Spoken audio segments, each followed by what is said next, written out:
Oi, pessoal do ensino médio. Neste documentário, apresentaremos a trajetória percorrida pela Câmara Legislativa do Distrito Federal até os dias de hoje. Apresentaremos também um pouco da história de Brasília, a importância dos três poderes e a função de cada um deles.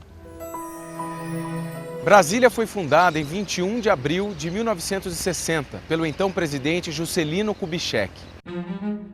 Antes de Brasília, a capital federal passou por Salvador e em 1763 foi transferida para o Rio de Janeiro, onde permaneceu até a inauguração da nova sede do governo. A interiorização da capital federal nasceu ainda no Império, quando o português Marquês de Pombal lançou a ideia de erguer uma nova capital portuguesa no sertão brasileiro. Em 1789, os inconfidentes mineiros pregavam a independência do Brasil e a transferência da capital para o interior, precisamente para a vila de São João de Rei.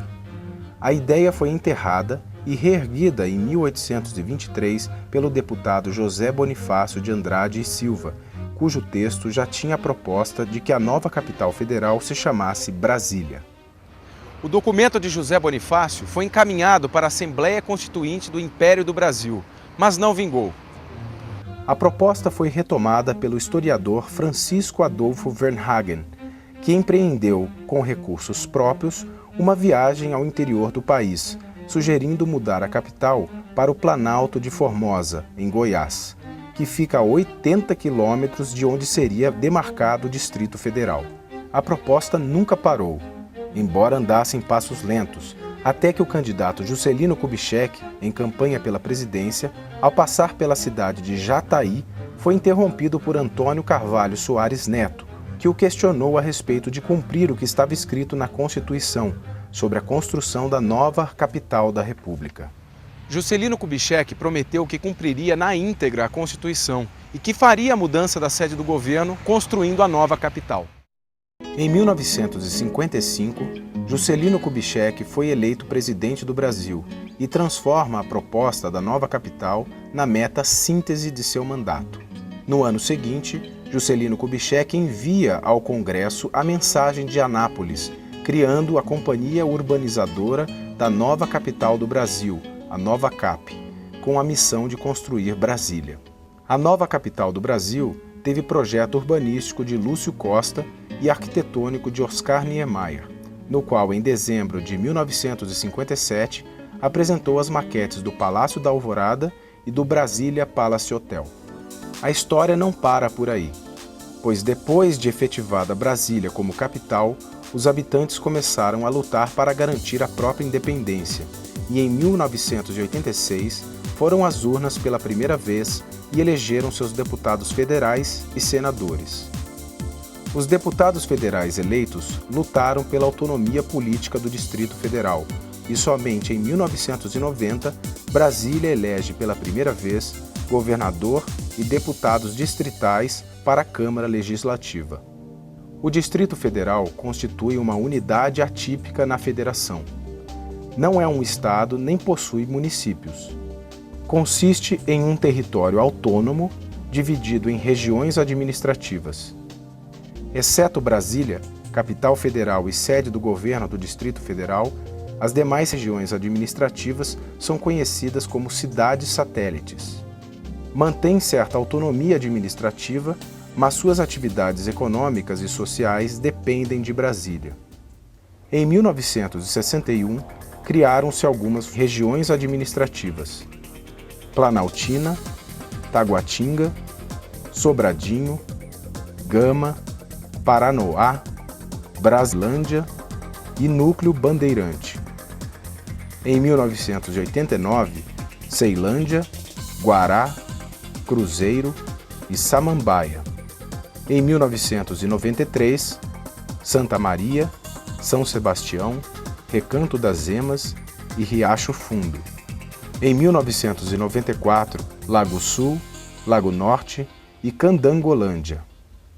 De acordo com o artigo 53 da Lei Orgânica, os poderes do Distrito Federal, independentes e harmônicos entre si, são o Executivo e o Legislativo. O Poder Executivo executa as leis e administra o distrito, onde o responsável é o governador, auxiliado pelos seus secretários de Estado. O Poder Legislativo elabora e discute as leis. É exercido pela Câmara Legislativa, formada pelos deputados distritais, eleitos pelo povo e investidos na forma da legislação federal. Em 1993, o Distrito Federal ganhou sua primeira Constituição em 8 de junho, a Lei Orgânica, que foi elaborada pelos 24 deputados distritais eleitos na primeira legislatura. Bem, agora vocês devem estar se perguntando, o que é essa tal de lei orgânica? A lei orgânica ampliou e delimitou os direitos sociais garantidos ao cidadão pela Constituição Federal nas áreas de saúde, educação, cultura, comunicação social, defesa do consumidor e atendimento à família. Contém uma das mais avançadas legislações do país sobre o meio ambiente e é uma das 3 cartas constitucionais que, no Brasil, condenam explicitamente o preconceito contra as minorias.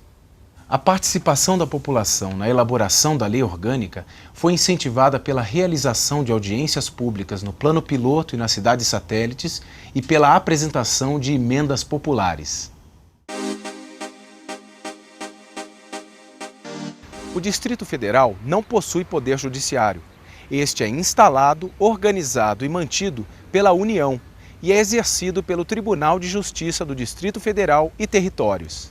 Entretanto, o Distrito Federal possui um órgão central do sistema jurídico, que é a Procuradoria-Geral, instituição de natureza permanente a quem cabe a representação judicial e a consultoria jurídica do Distrito Federal. O Poder Legislativo é o mais democrático, pois abriga representantes dos mais diversos partidos e ideologias. Aí galera, eu vim aqui mostrar para vocês como se faz uma lei. O primeiro passo para a elaboração de uma lei é a proposição. E pode ser apresentada pelos deputados distritais ou pelo governador do Distrito Federal. A população também pode sugerir leis através dos projetos de iniciativa popular. Os projetos de lei e outras proposições são analisadas pelas comissões técnicas da Câmara e depois são votadas no plenário. Aprovado, o projeto vai à sanção do governador quando vira lei. Mas o governador também pode vetar as propostas da Câmara. Nesse caso, os deputados podem manter ou derrubar o veto. Se o veto for derrubado, a lei é promulgada pela Câmara.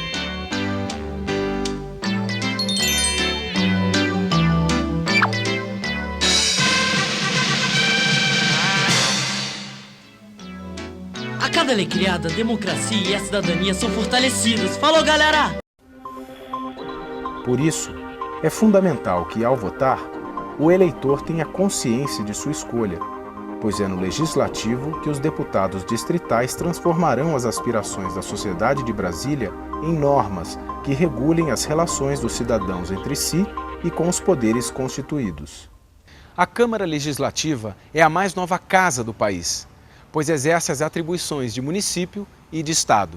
A história da Câmara Legislativa do Distrito Federal está ligada à luta pela redemocratização do país, pois para se conquistar a representação política do Distrito Federal, era necessário antes ter o direito de votar para presidente do Brasil.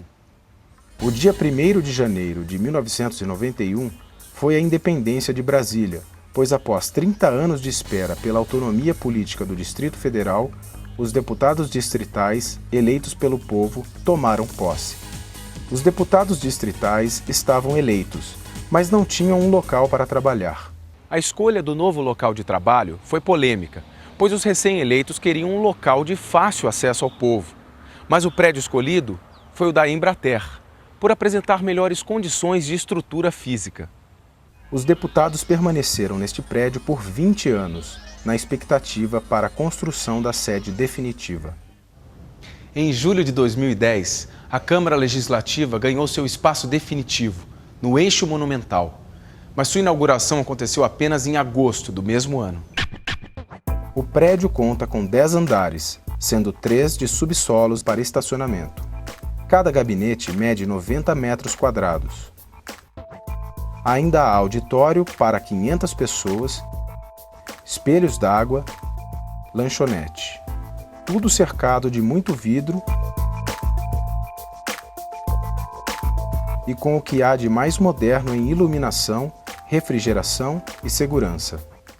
Na Câmara Legislativa existe o Protocolo Legislativo, que é um canal permanente de comunicação com a comunidade. Ele coloca à disposição todas as informações dos trabalhos da Câmara e recebe sugestões que possam contribuir para a melhoria da qualidade de vida da população do Distrito Federal. O Diário Oficial da Câmara divulga suas ações legislativas e seus atos administrativos, para efeito de requisito legal e moralidade administrativa. Tem também um projeto que se chama Jovem Cidadão, no qual abre as portas da Casa do Povo para estudantes das escolas públicas e particulares do Distrito Federal.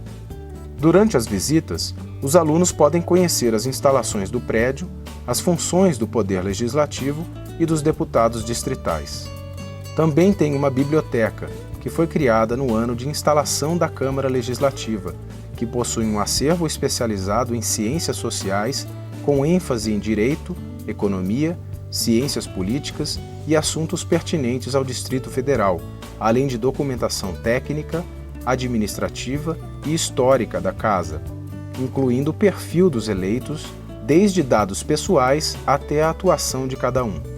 A Câmara Legislativa tem a Escola do Legislativo do Distrito Federal, conhecida como ELEGES, com o objetivo de desenvolver programas e atividades pedagógicas voltadas para o desenvolvimento cultural e profissional de parlamentares, gestores e servidores da Câmara Legislativa.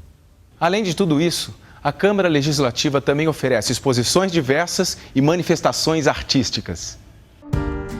A conquista da autonomia política do Distrito Federal, com direito da população de escolher seus representantes do Palácio do Buriti e da Câmara Legislativa, ainda não acabou, pois, de acordo com pesquisas do Instituto Exata, os jovens atuais receberam de herança um Brasil livre e, talvez por isso, não se deem ao trabalho de refletir a respeito de seu voto.